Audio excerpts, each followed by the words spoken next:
Olá, hoje a gente vai mergulhar fundo aqui numa história longa, né? A da Igreja Católica, com base no material que a gente recebeu. Opa, olá. A ideia é tentar entender os momentos mais importantes, sabe? As grandes viradas dessa instituição quase 2000 anos. Vamos lá tentar desembrulhar isso. Com certeza, é uma viagem fascinante, né? Porque a história da igreja se mistura muito com a história do Ocidente. Totalmente. E olhar para esses pontos-chave ajuda a sacar não só como ela evoluiu, mas o impacto que ainda tem hoje, né? Exato. Bom, tudo parece que começa lá atrás, século I. Jesus e aí os apóstolos espalhando a mensagem. Isso. Figuras como Pedro, que é visto como o primeiro papa, né, e Paulo, foram essenciais, mesmo com toda a perseguição que rolava no Império Romano. Uma base construída na dificuldade mesmo. Exatamente. E assim, foi uma época bem complicada para eles.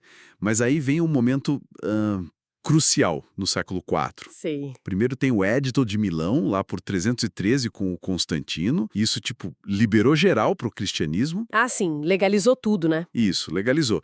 E não demorou muito para virar a religião oficial do Império.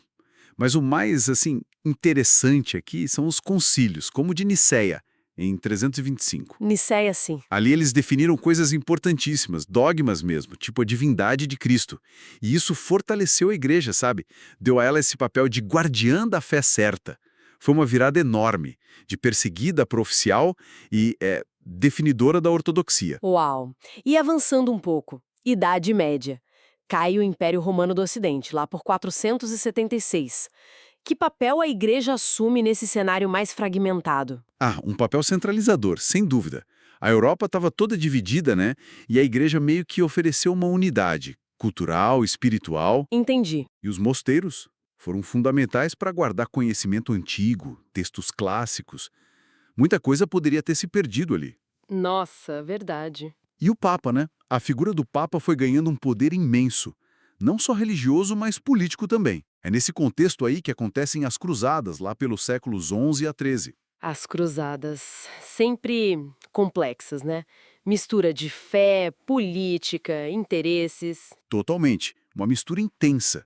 Mas, ó, nem tudo foi unidade nesse caminho, viu? O material mostra divisões bem sérias. É verdade. O cisma do Oriente, por exemplo. Exato, em 1054. Aquilo separou de vez a Igreja Católica Romana do Ocidente da Igreja Ortodoxa, lá no Oriente. Uma divisão com raízes, assim, bem profundas, culturais, teológicas. E depois, no século XVI. Vem a Reforma Protestante, Martinho Lutero, 1517. Ele não só bateu na tecla da venda de indulgências, que era tipo comprar perdão, né? Sei, para diminuir a pena pelos pecados. Isso, mas ele foi além, questionou a autoridade do Papa, a ideia de salvação só pelas obras, defendeu que era só pela fé. Isso, assim, abalou as estruturas da igreja de um jeito. Caramba! Imagina o impacto. E como a igreja reagiu a essa sacudida? Bom, ela reagiu com a Contra-Reforma. O Concílio de Trento foi o grande marco disso. Durou um tempão, de 1545 a 1563. Trento. Ali eles reafirmaram as doutrinas católicas, sabe? Deram uma padronizada nos rituais e também fizeram as reformas internas para tentar consertar alguns abusos que o Lutero e outros criticavam. É um padrão interessante, né? A igreja respondendo aos desafios, se adaptando para continuar relevante. Faz sentido. E aí, chegando mais perto da gente, era moderna. Iluminismo, Revolução Francesa, a igreja parece que perde um pouco daquele poder político todo, né? Perde sim bastante poder temporal com os novos estados surgindo. A resposta da igreja, em parte, foi focar mais na autoridade espiritual, doutrinária. Uhum. Tipo a proclamação do dogma da infalibilidade papal, lá no Primeiro Concílio Vaticano, em 1870. Dá para ver como uma tentativa de centralizar a liderança num tempo de muita mudança e questionamento. Entendi. E no século XX, teve alguma grande tentativa de se modernizar mais, de se abrir? Teve o Concílio Vaticano II, de 1962 a 65. Foi um marco gigantesco de modernização. O Papa João XXIII queria um ajornamento, uma atualização mesmo. E o que mudou na prática? Muita coisa. A missa, por exemplo, deixou de ser só em latim e passou para as línguas locais.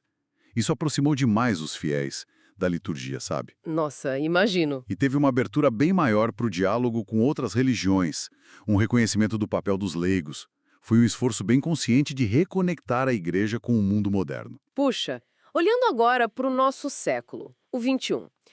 Como essa história toda, essas idas e vindas, ecoam nos desafios de hoje? Olha, a igreja continua lidando com questões bem complexas, né? A crise dos abusos sexuais, por exemplo, foi e é devastadora. Exigiu respostas muito duras e reformas difíceis. Sim, um ponto muito sensível. E tem a secularização, né? A religião perdendo espaço na vida pública e privada em muitos lugares.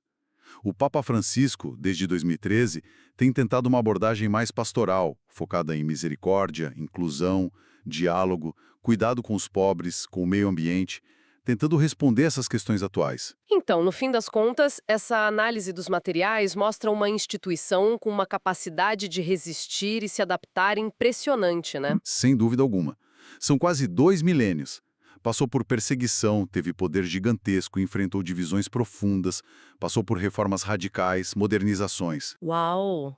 Mostra uma capacidade incrível de influenciar a história e, ao mesmo tempo, ser influenciada por ela, se adaptando sempre. Fica então uma reflexão pra gente, né? Vendo toda essa capacidade de mudança ao longo dos séculos, quais serão as próximas grandes transformações ou os desafios mais pesados que vão moldar o futuro da Igreja Católica? É algo para a gente pensar. Exatamente. Bom, por hoje é isso. Até a próxima. Até!